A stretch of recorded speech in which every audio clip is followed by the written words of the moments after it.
सुंदर वन के एक ऊंचे पेड़ पर सुंदरी नाम की एक चिड़िया रहती थी। सुंदरी बहुत मेहनती थी। उसने अपने चोंच से लकड़ी का घोंसला बनाया था। उसका घोंसला बहुत ही प्यारा था। उस घोंसले में उसके 2 छोटे-छोटे प्यारे बच्चे रहते थे। वे उड़ना भी नहीं जानते थे। एक शाम अचानक आसमान में काले बादल छा गए। सुंदरवन के जंगल में काले बादल छाए हुए हैं। गड़गड़ाहट की आवाज और तेज बारिश शुरू होती है और सुंदरी को कुछ समझ नहीं आता कि वे क्या करे, क्योंकि उसका घोंसला घास फूस से बना हुआ था। अरे यह तो बहुत तेज बारिश है। मेरा घर घास फूस से बना है। मेरा घोंसला भीगकर नरम हो रहा है। बच्चों डरो मत, अपनी माँ के पंख के नीचे छिप जाओ। बेचारी चिड़िया को कुछ समझ नहीं आ रहा था कि वे क्या करे।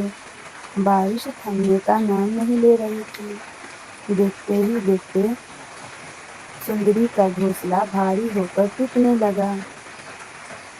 तेज तूफान और बारिश के कारण बेचारी सुंदरी का घोंसला डगमगाने लगा और फिर देखते ही देखते घोंसला जमीन पर गिर गया। बेचारी सुंदरी को कुछ समझ नहीं आ रहा था कि वे क्या करे। सुंदरी अपने बच्चों को लेकर टूटे हुए घोंसले से बाहर निकलती है। ओ मेरे प्यारे बच्चों, कालू कल्लू परी, चुप हो जाओ, तुम्हें कुछ नहीं होगा। मम्मा है ना, मैं बस अभी आई। तुम सब इस घोंसले के पीछे ही रहना छुप कर। ठीक है मेरे प्यारे बच्चों, मेरा घर टूट गया है। मेरे नन्हे बच्चे इस ठंड में कैसे बचेंगे? मुझे किसी से मदद मांगनी होगी। और सुंदरी तेजी से उड़ी और पास के एक घने बरगद के पेड़ पर रहने वाली रसियन आंटी के पास पहुंची। ओ मेरी प्यारी रसियन आंटी, क्या तुम सुन रही हो? मेरा घोंसला गिर गया है। मेरे बच्चे जमीन पर भीग रहे हैं। क्या तुम आज रात हमें अपने घोंसले में थोड़ी जगह दोगी?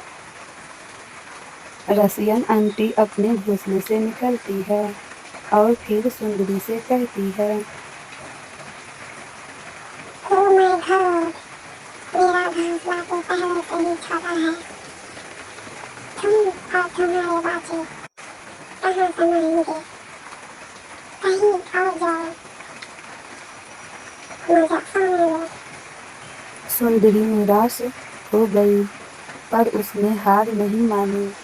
वह उड़कर मीठी चिड़िया के पास गई, जिसका घोंसला तिनकों और ऊन से बना हुआ था, बहुत मजबूत था।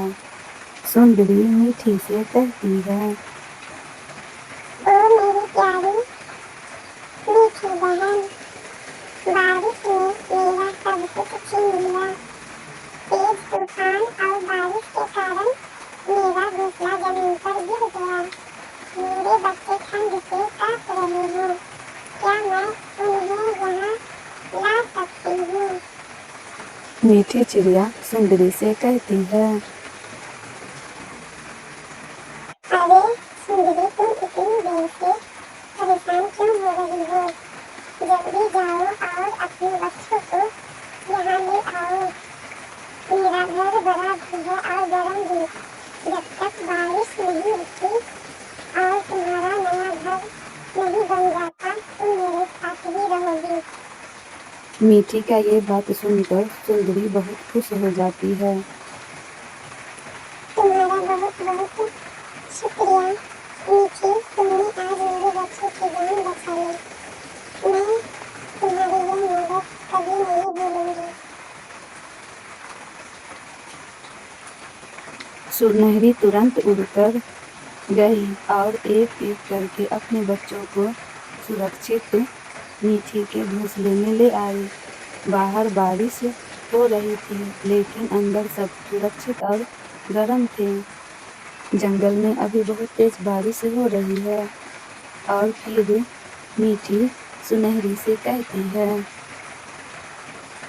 चिंता मत करो सुनहरी, कल सुबह जब सूरज निकलेगा तो हम सब मिलकर तुम्हारे लिए एक मजबूत टिंकू वाला घर बनाएंगे और बारिश में नहीं गिरेगा। इस तरह मीठी को समझ आया कि मुश्किल समय में सच्चे दोस्त ही काम आते हैं। उसने तय किया कि अब वह एक मजबूत घोंसला बनाएगी। छोटी हूँ मैं और मीठी भी हूँ, मैं मीठी पंछी और मीठी मेरा नाम। छोटी हूँ मैं और मीठी भी हूँ, मैं मीठी पंछी और मीठी मेरा नाम। हेलो मेरे प्यारे बच्चों, मेरा नाम मीठी है और मैं जंगल में रहती हूँ। और आपको मेरी कहानी कैसी लगती है जरूर बताना। लव यू मेरे बच्चों। तो मिलती हूँ दूसरे वीडियो में।